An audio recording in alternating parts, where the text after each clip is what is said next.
ಶಾಂತ ವಿಮಲ ಪ್ರಕಾಶ ಆತ್ಮ ಗುಹಾ ಚಿದ್ಯೋಗಸ್ಯ ಶ್ರೀ ಪರಾನಂದಾದಿ ಸದ್ಗುರು ಪುನಃ ಪುನಃ ನಮಾಮ್ಯಹಂ ಪುನಃ ಪುನಃ.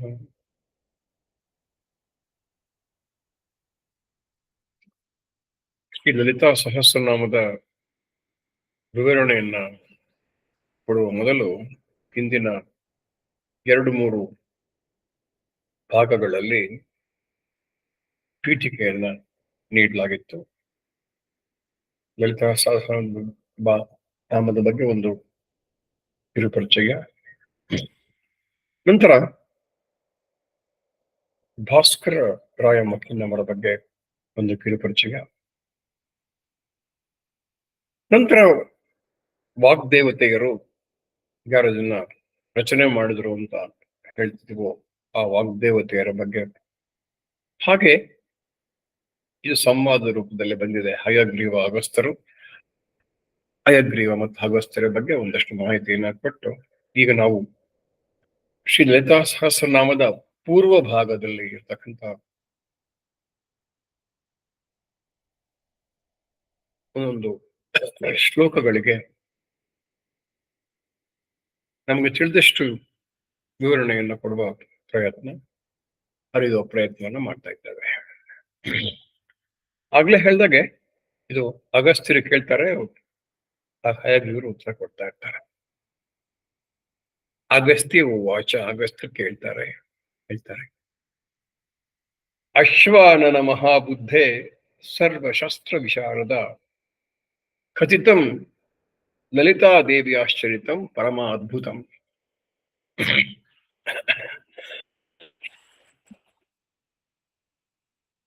ಸರ್ವ ಶಾಸ್ತ್ರ ವಿಶಾರದನು ಆಗಿರ್ತಕ್ಕಂಥ ಹಯಗ್ರೀವನೇ, ದಯವಿಟ್ಟು ನೀನು ಆ ಲಲಿತೆಯ ಬಗ್ಗೆ ಇರತಕ್ಕಂಥ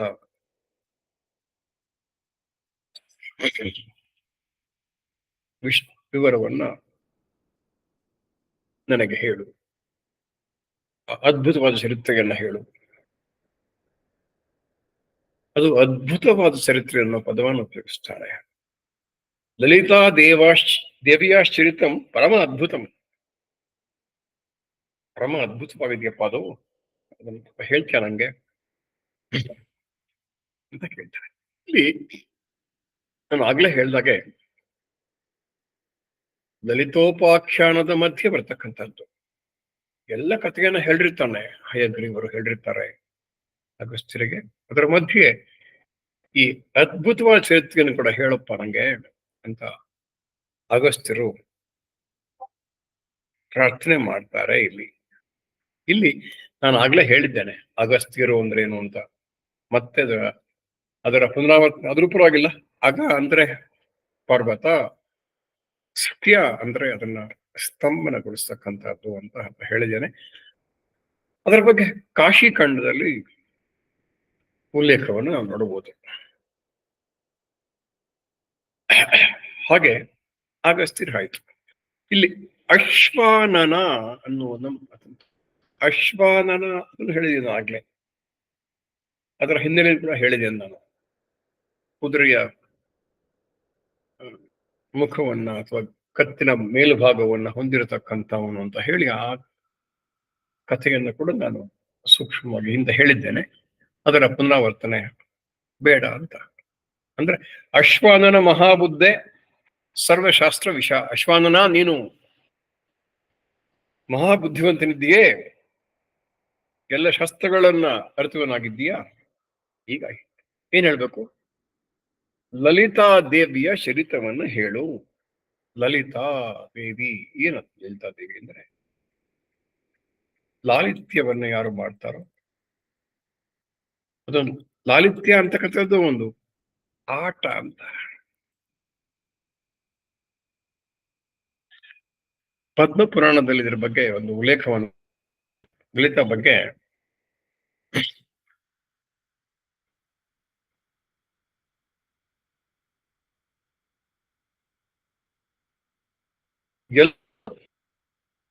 ನಮ್ಮ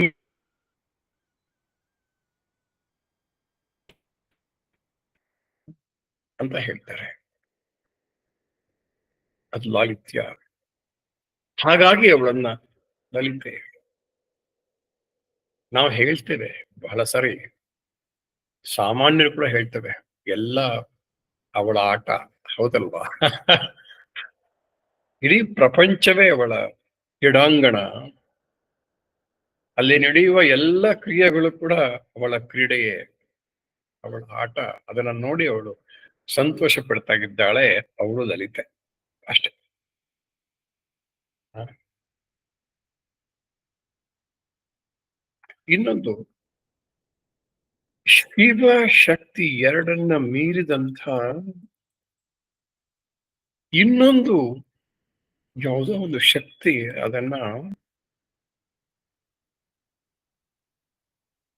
ಇನ್ನೊಂದು ಪ್ರಕಟ ಶಕ್ತಿ. ಅದು, ಅದನ್ನ ಪರಾಶಕ್ತಿ ಮತ್ತು ಸದಾಶಿವ ಅಂತ ಕರೆಯುವುದು.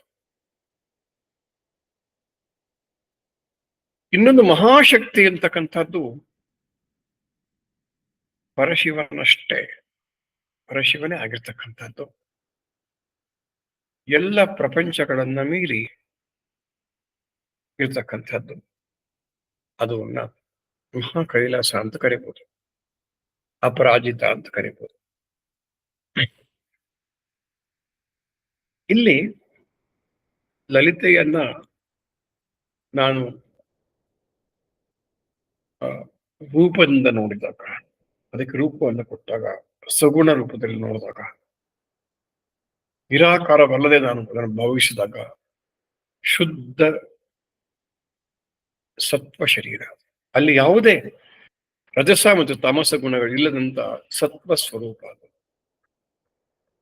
ಲಲಿತೆ. ಅದು ಅಲ್ಲಿ ಇನ್ನು ಮಿಕ್ಕ ಶಕ್ತಿಗಳು, ಬೇರೆ ಬೇರೆ ಶಕ್ತಿಗಳನ್ನು ನಾವು ಗುರುತಿಸ್ತೇವೆ. ಅವಲ್ಲಿ ರಜಸ ಮತ್ತು ತಮಸ ಗುಣಗಳನ್ನ ಕೂಡ ಹೊಂದಿರ್ತವೆ. ಇಲ್ಲಿ, ಅಲ್ಲಿ ಸತ್ವಗುಣ ಇರ್ಬೋದು, ಆದರೆ ಇವೆರಡರ ಗುಣಗಳನ್ನ ಕೂಡಿರ್ತಕ್ಕಂಥದ್ದು ಇಲ್ಲಿ ಅದಲ್ಲ. ಹಾಗಾಗಿ ಅವಳು ಪರಮೋಚ್ಛವಾದಂಥವಳು ಅಷ್ಟೆ.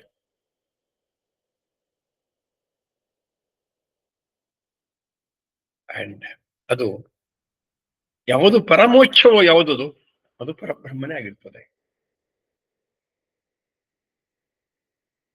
ಇಲ್ಲಿ ಹಲವಾರು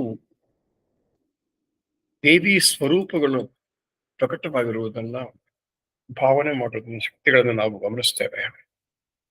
ಪ್ರಕಟ ಅಂದ್ರೆ ಅದು ಶಕ್ತಿ, ಅದು ರೂಪ ಅಂತ ಇಲ್ಲ.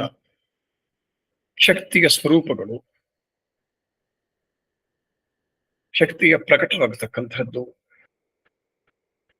ನಾನು ಆಗ್ಲೇ, ಶಕ್ತಿ ಅಷ್ಟೇ, ಅದು ಅದಕ್ಕೆ ರೂಪ ಇರಬೇಕು ಅಂತಲ್ಲ. ವಿದ್ಯುತ್ ಶಕ್ತಿಗೆ ರೂಪ ಇಲ್ಲ, ಶಕ್ತಿ ಇದೆ. ಹಾಗೇನೆ ಹಲವಾರು ಶಕ್ತಿಗಳಿರಬಹುದು. ಅದರಲ್ಲಿ ಒಂದು ರಹಸ್ಯ ಶಕ್ತಿಗಳು, ಅದರಲ್ಲಿ ಇದು ಕಾಮೇಶ್ವರಿ. ಅದನ್ನು ಅವಳು ಲಲಿತಾ ಅಂತ ಕೂಡ ಅವಳನ್ನ ಕರೀತಾರೆ. ಇನ್ನು ಇನ್ನೊಂದು ಅರ್ಥವನ್ನು ಕೂಡ ಲಲಿತ ಕೊಡ್ತಾರೆ. ಶೃಂಗಾರ ರಸದ, ಶೃಂಗಾರ ರಸ ನವರಸಗಳಲ್ಲಿ ಒಂದು, ಅದರ ಭಾಗವಾದ ಒಂದು ಕ್ರಿಯೆಯ ಹೆಸರು ಲಲಿತೆ ಅಂತೆ.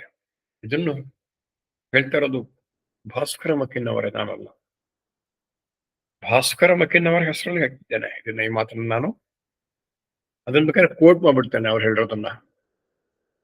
ಲಲಿತಂ ಶೃಂಗಾರ ಭಾವಜನ್ಯ ಕ್ರಿಯಾ ವಿಶೇಷ ತದ್ವತಿ ಲಲಿತ.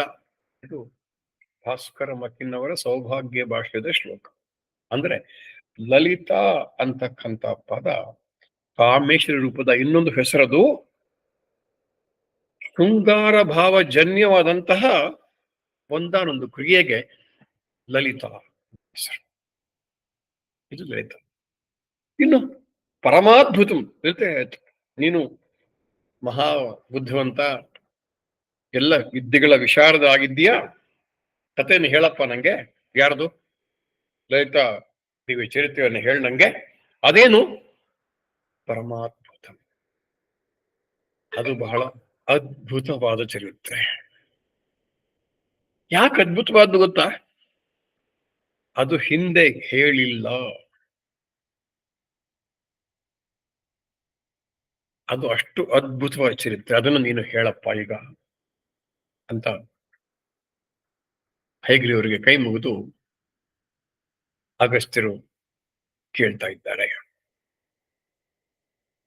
ಇನ್ನು ಎರಡನೇ ಶ್ಲೋಕವನ್ನ ನೋಡಿದ್ರೆ, ಪೂರ್ವಂ ಪ್ರಾದುರ್ಭವೋ ಮಾತು ಸ್ತತಃ ಪಟ್ಟಾಭಿಷೇಚನಂ ಭಂಡಾಸರವದಶ್ಚೈವ ವಿಸ್ತರೇಣ ತ್ವಯೋದಿತಃ. ಅಂದ್ರೆ ನೀನು ನನಗೆ ಲಲಿತಾಪ ಉಪಾಖ್ಯಾನವನ್ನು ಹೇಳ್ದಲ್ಲಪ್ಪ, ಹಯಗ್ರೀವರು ಹೇಳಿದ್ದೀರಾ, ನನ್ನ ಮೇಲೆ ಕರುಣೆ ಇಟ್ಟು. ಅದರಲ್ಲಿ ನೀವೇನ್ ಹೇಳಿದ್ದೀರಾ? ದೇವಿಯ ಅವತಾರವನ್ನು ಹೇಳಿದ್ದೀರಾ, ಅವಳ ಪಟ್ಟಾಭಿಷೇಕವನ್ನು ಹೇಳಿದ್ದೀರಾ, ಭಂಡಾಸುರ ವಧೆಯನ್ನು ಹೇಳಿದ್ದೀರಾ. ಇದೆಲ್ಲ ನಿಂದ ವಿಸ್ತಾರವಾಗಿ ಹೇಳಿದ್ದೀರಿ ಅಂತ ಮಾತ್ರವೇ ಈ ಎರಡನೇ ಶ್ಲೋಕದ ಇದು ವಾಕ್ಯ ಅರ್ಥ. ಇಲ್ಲಿ ಸ್ವಲ್ಪ ಮುಂದಕ್ಕೆ ಹೋಗ್ಬೇಕು ನಾವು. ದೇವಿಯ ಅವತಾರ ಪೂರ್ವಂ ಪ್ರಾದುರ್ಭವೋ, ಏನು ಅವತಾರ ಅಂದ್ರೆ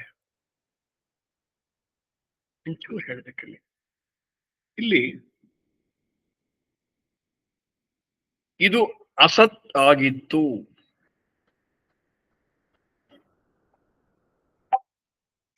ಒಂದು. ಇದು ಸತ್ ಆಗಿತ್ತು, ಇನ್ನೊಂದು ಶ್ರುತಿ. ಮತ್ತೊಂದು ಶ್ರುತಿ ಇದು ಅಸತ್ತು ಅಲ್ಲ, ಸತ್ತು ಅಲ್ಲ. ಅಸತ್ತಾಗಿರ್ಲಿಲ್ಲ, ಸತ್ ಕೂಡ ಆಗಿರ್ಲಿಲ್ಲ, ಅಂಥದ್ದದು ಅಸ್ತಿತ್ವ.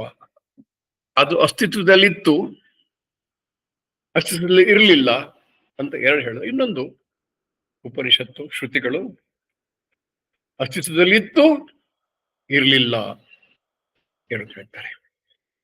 ಅಸ್ತಿತ್ವದಲ್ಲಿ ಇರಲಿಲ್ಲ ಅಂತ ತೈತ್ತರೀಯ ಉಪನಿಷತ್ತು ಹೇಳಿದ್ರೆ, ಚಾಂದೋಗ್ಯ ಉಪನಿಷತ್ತು ಅದು ಅಸ್ತಿತ್ವದಲ್ಲಿ ಇತ್ತು. ಇನ್ನೊಂದು ತೈತ್ತರೀಯ ಬ್ರಾಹ್ಮಣ ಹೇಳ್ತಾರೆ ಅದು ಆ ಸಮಯದಲ್ಲಿ ಅದು ಅಸ್ತಿತ್ವದಲ್ಲೂ ಇತ್ತು, ಇರಲಿಲ್ಲ ಅಂತ. ಇವೆಲ್ಲವನ್ನ ಒಗ್ಗೂಡಿಸಿದಾಗ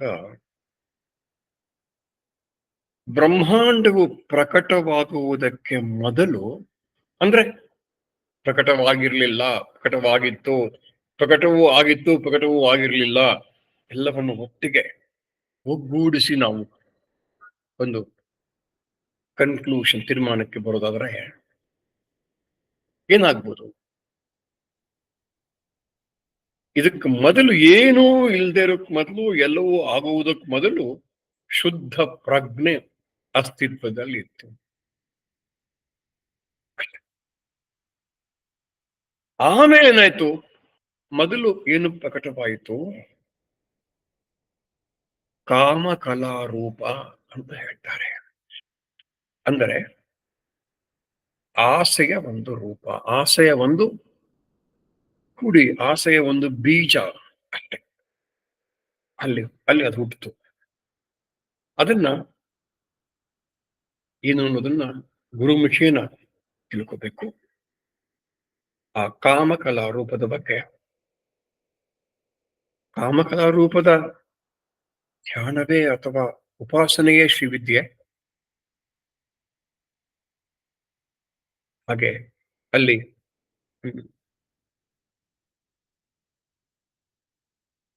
ದೇವಿ ಅವತಾರ ಅಂದ್ರೆ ಅದನ್ನ ಇನ್ನೊಂದು ಕೂಡ ಅರ್ಥ ಮಾಡ್ಕೋಬಹುದು. ಅವಳ ಹಲವಾರು ಅವತಾರಗಳು ಅಂತ ಕೂಡ, ಬೇಕಾದಷ್ಟು ಅವತಾರಗಳನ್ನು ತಗೊಂಡಾಗ ಹಾಗೆ ಕೂಡ ಇದನ್ನ ಅರ್ಥ ಮಾಡ್ಕೋಬಹುದು. ಇವೆಲ್ಲವನ್ನು ಆಮೇಲೆ ಅವಳ ಪಟ್ಟಾಭಿಷೇಕವನ್ನು ಹೇಳಿದ್ಯಪ್ಪ, ಹೌದು ಹೇಳ್ಬಿಟ್ಟಿದ್ಯಾ, ಇದೆಲ್ಲ ಹೇಳಿದ್ಯಾ ಅಂತ. ಇನ್ನು ಮುಂದೆ ಏನ್ ಹೇಳ್ಬೇಕು ಅಂತ, ಇದೆಲ್ಲ ಆಯ್ತಪ್ಪ, ನಾನು ಮುಂದೆ ಏನ್ ನಾನು ಕೇಳ್ತೀನಿ ಅನ್ನೋದನ್ನ ಇನ್ನ ಮುಂದಿನ ಶ್ಲೋಕದಲ್ಲಿ ಅಗಸ್ತ್ಯರು ಕೇಳ್ತಾರೆ. ಅದನ್ನು ನಾವು ಇನ್ನೊಂದು ವಿಡಿಯೋದಲ್ಲಿ ತಿಳ್ಕೊಳ್ಳಿಕ್ಕೆ ಪ್ರಯತ್ನ ಪಡೋಣ. ಈ ಎರಡು ಶ್ಲೋಕಗಳನ್ನ ಕ್ರೋಢೀಕರಿಸಿದರೆ, ಮೊದಲನೇ ಶ್ಲೋಕದಲ್ಲಿ ಅವರು ಕೇಳ್ತಾರೆ, ನೀನು ಲಲಿತೆಯ ಬಗ್ಗೆ ಹೇಳು, ಅವಳ ಚರಿತ್ರೆ ಪರಮ ಅದ್ಭುತವಾದದ್ದು. ಲಲಿತೆಯನ್ನು ನಾನು ವಿವರಣೆ ಕೊಟ್ಟಿದ್ದೇನೆ, ಹಲವಾರು ಅರ್ಥಗಳು. ಪಂಚವೇ ಅವಳ ಕ್ರೀಡಾಂಗಣ ಅಂತ ಹೇಳಿದ್ದೇನೆ. ಕುದುರೆ ಮಾಡ್ತಾನೆ ಅಷ್ಟೇ ಇದು. ಆಮೇಲೆ ಅವಳ ಅವತಾರವನ್ನು ಹೇಳಿದ್ಯಪ್ಪ, ಎಲ್ಲ ಹೇಳಿದ್ಯಾ ನೀನು, ಪಟ್ಟಾಭಿಷೇಕ ಹೇಳಿದ್ಯಾ, ಬಣ್ಣಸರುವುದು ಹೇಳಿದ್ಯಾ, ಅಷ್ಟೇ. ಇದು 1 ಮತ್ತು 2ನೇ ಶ್ಲೋಕದ ವಿವರಣೆ. ಇಲ್ಲಿಗೆ ಈ ವಿಡಿಯೋವನ್ನು ಸಂಪನ್ನಗೊಳಿಸ್ತಾ ಆದಷ್ಟು ಬೇಗ ಇನ್ನು ಮುಂದಿನ ಶ್ಲೋಕಗಳೊಂದಿಗೆ ನಿಮ್ಮ ಮುಂದೆ ಬರ್ತೇನೆ. ಸರ್ವೇ ಜನ ಸುಖಿನೋ ಭವಂತು, ಸಮಸ್ತ ಸನ್ಮಂಗಳಾನಿ ಭವಂತು. ಶಾಂತಿ ಶಾಂತಿ ಶಾಂತಿ.